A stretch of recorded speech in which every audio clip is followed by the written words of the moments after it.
I was a 90s kid, so I started out with shows like, epic shows like Saved by the Bell in my youth, early Pokemon. Sitcoms were huge as I was growing up, whether it was Seinfeld, King of Queens, Friends obviously was massive. I enjoyed Friends a lot. And over the weekend, news of Matthew Perry passing away hit the internet, and the internet does what it does. Look, I'm not gonna um, pretend to be shocked and appalled or anything like that. But the internet was very, very quick to dunk on Matthew Perry's passing, given some, given his heavy promotion of the jab, literally selling T-shirts that said, "Could I be any more jabbed up?" Things like that. And I hate that we're here. I completely understand. I completely understand why people say this. Why people would do this. There are people, especially in Hollywood. Now, I don't know if he was particularly one of them, who would, be happy to see the unpoked in jail, have their lives ruined. These people supported lockdowns. These people supported, forcing the jab on people who didn't want it. So I understand why people want to feel, they feel the inclination to dunk on somebody. And given the internet, everything I ever post, okay, is going to be, when the day I die, there'll be some old post, someone will post and there we have it, yikes, and they'll post my obituary or something like that. Like, I know that's going to happen because the internet's undefeated. That's what's happening. But it sucks that, our government and our medical system did this to us. That's who I blame.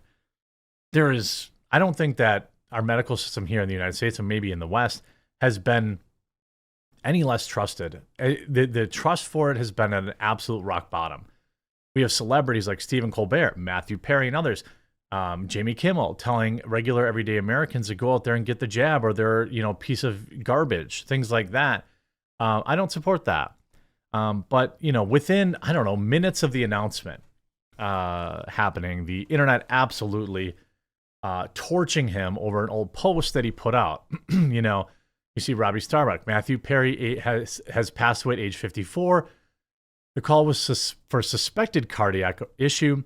While anything's possible, many will point out that Matthew was a big supporter of the poke and even sold shirts saying, "Could I be any more poked?" So I think it's fair to ask, 12,000 likes. People absolutely crushing him for this. I think that, look, I don't know. This is the state now. Thanks a lot, healthcare system, Fauci. Now, every time somebody passes away, this is the first thing we think about. And that's the real sad thing. Look, I mean, my dad passed away this year, and he had all his pokes, because he had upper respiratory stuff. Like he was advised by his doctor to get it, and I believe that he made the best decision that he thought he could. He certainly didn't pass away of the coof, but like that, I would be lying if I didn't say my mind went there for at least a second, where I was like, oh, great. You know what I mean? Like, this is the world, and like, damn, Fauci and the WHO and Pfizer for turning us into this. I'm not going to, whine and complain about anyone doing this, but it sucks. The truth of the matter was Matthew Perry his body was completely destroyed. 6,000 visits to Alcohol Anonymous, 15 trips to rehab, a dozen life-saving surgeries. This is what his body had been through before the jab. Okay. Everyone likes to say, the jab, ha. We're never going to know. That's the most annoying part about it. We're never going to know. Nobody's ever going to come out and say, oh yeah, this was definitely because of that. Remember when that football player it doesn't matter. You're like, it's definitely the jab. And you know what the messed up thing is? Some of these probably are. That's like a statistic thing that is within their own data, right? You see, Matthew Perry had dozens of life-saving surgeries, 15 trips to rehab, and spent $9 million, $9 million trying to get clean. That stuff has a toll on your body. Okay, I don't know what his liver looked like. I don't know what his heart looked like. I don't know what his pancreas looked like. The guy also dealt a lot with anxiety, and there were you see this, in 2019, this is just a few years ago, he narrowly escaped death after his colon burst due to opioid overuse. And allegedly he had been clean for the last couple of years. But, I think that at that point, he only had a 2% chance of surviving the night. Of course, having millions of dollars to pay for your healthcare probably helps increase that. But I think anybody who looks at Matthew Perry, who had looked at him after the past, in the past couple of years, could see that the guy was in rough shape, very rough shape. He was in a coma for 2 weeks. And when he discovered he had been fitted with a colostomy bag and had to wear it for 9 months. Just 2 years later, he suffered another brush with death at rehab in Switzerland. Doctors administered a sedative which interacted with the opioids in his ravaged body, causing his heart to stop beating. A lot of people who are dunking on him about the jab didn't even bother to look. This guy has had problems. His liver, I'm sure, was destroyed. His pancreas burst. That's a nice chunk of your major organs. They managed to resuscitate, but broke 8 ribs in the process, forcing him to pull out a role alongside Meryl Streep and Don't Look Up. The 2 near-death experiences were worlds away from, back in the day with friends. Was it because of the jab? I mean, I think given how broken his body was, his 15-year addiction to painkillers, I think that when people pass away, other than let's say it's, a car wreck or something like that, it's generally a combination of things. My dad had COPD, emphysema. He had something wrong with his heart too. I forget what it was now.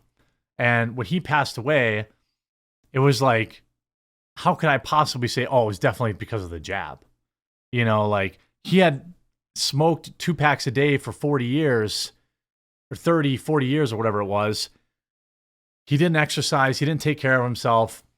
And then I just look at myself, seeing him laying on the floor, and for a second it popped in my head, and I can't, this sucks. And damn everybody who made us like this, I mean, at one point, his gums were so diseased from his debauched lifestyle that the top of his front teeth fell out as he ate a piece of toast. I mean, I think the idea that it was definitely the jab. I understand why people do it. I understand, hey, the guy was a Pfizer shill, okay? I get taking a little bit of schadenfreude in it, but, I'm, a couple days removed from it. I think about that day with my dad, and I think about, others that have passed away in my life. And it's it probably wasn't just that, but certainly there are enhanced risks. Maybe it did complicate things for him. I don't know. I know he hadn't recently gotten one, but I also know he had other health problems. With Matthew Perry, it's obvious it was extremely well documented. You have this guy, of course, the autopsy is complete, but coroner orders more tests, including toxicology. The cause of death is now deferred. Certainly a healthy person generally does not, fall asleep in their jacuzzi and not wake up. That's what happened to him. So, I mean, I think you see he had a prescription antidepressant and anti-anxiety drugs at home. Well, yeah, okay, well, those are prescription. What they're not telling us is, did he take the whole bottle? Was he in the jacuzzi? Did he have a bad combination of things he was taking to stay on the level and the hot water from the jacuzzi? Did he stay in there too long? I don't know. He also had he was in possession of a prescription COPD drug. So you have obviously, you know, chronic obstructive pulmonary disease. He was a smoker and he had battled an addiction with alcohol as well as opioids. I mean, this guy smoked, took pills in excess for years, drank at excess for years. It's like when we lost Chris Farley, was anybody surprised? You know, was anybody like it was a jab? No. I mean, these people in Hollywood live, I mean, obviously it's different, but I mean, it sucks. And you have an SNL writer here. Like, this guy was a lifelong addict. Okay, that's true. Now, I don't know. I'm not running interference for these people. I'm just saying, like, it sucks that this is the way life is now. Ex-SNL writer Kevin Brennan mocks Matthew Perry's death. I do love it when junkies die. I mean, I don't think that that's funny. I think that you probably have never had somebody in your life who was an addict, or you're a sociopath. Like, there have been people in my life who have dealt with addiction. I've dealt with addiction.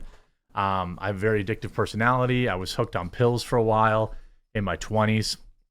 And, you know, it never got to the point where I couldn't handle it myself, but I know what it's like to have an addictive personality. I know what it's like to have friends addicted.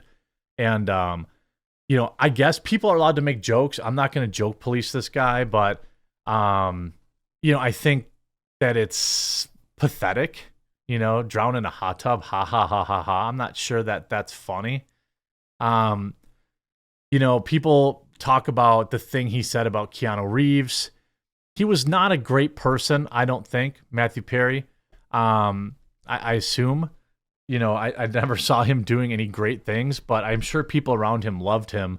And the internet is very cruel when it wants to be. I hope you were informed by this video. If you were, please do leave a like on it and subscribe down below, and we'll talk to you again real soon.